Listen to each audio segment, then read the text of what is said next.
Today we are going to talk about the first ever SRX race at Stafford Motor Speedway. Let's get into it.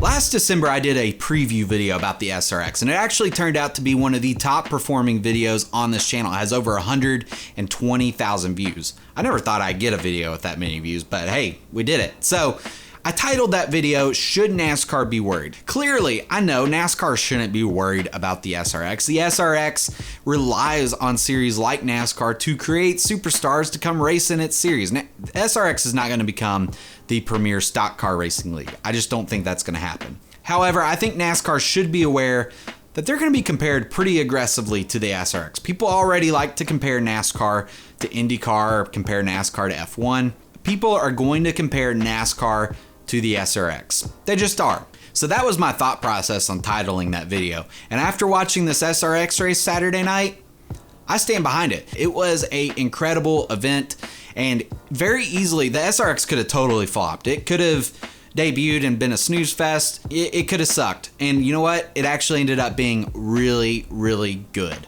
First off, it has that Saturday night short track vibe. It had all the energy that you would expect from going to your local short track on a Saturday night.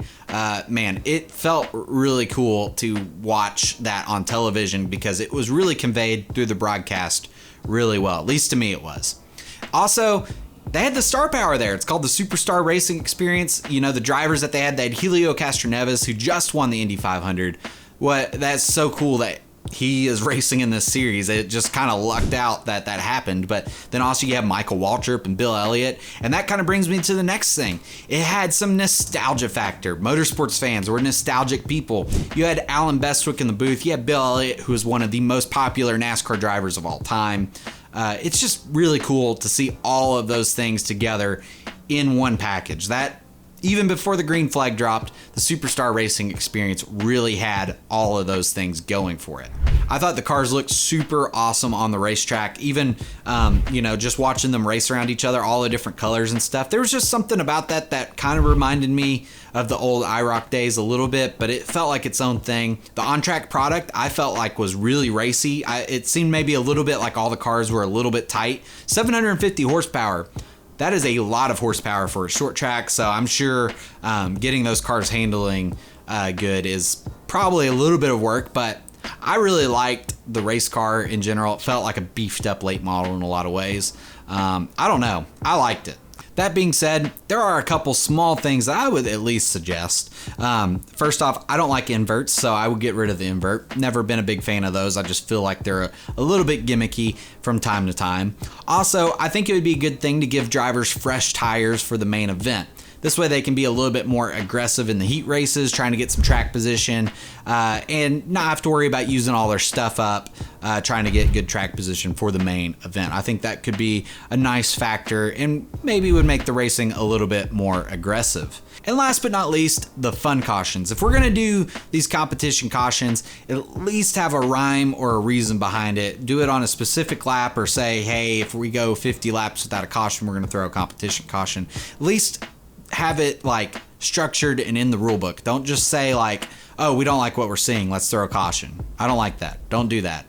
And I would say generally probably just get rid of them altogether. But if you're going to have them, at least have a rhyme or a reason behind it.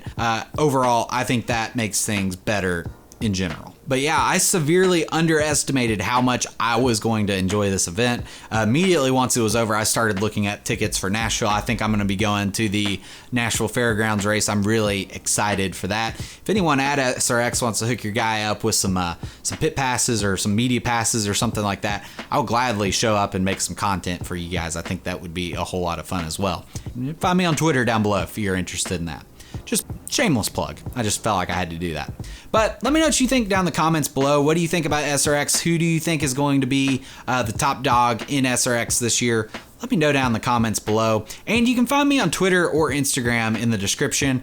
You can follow me there if you're not already. And make sure to subscribe to my channel and hit the bell icon so you know when I upload new videos. But until next time, my name's Tyler. This is Tight End Loose Off, and I'll see you in the next video.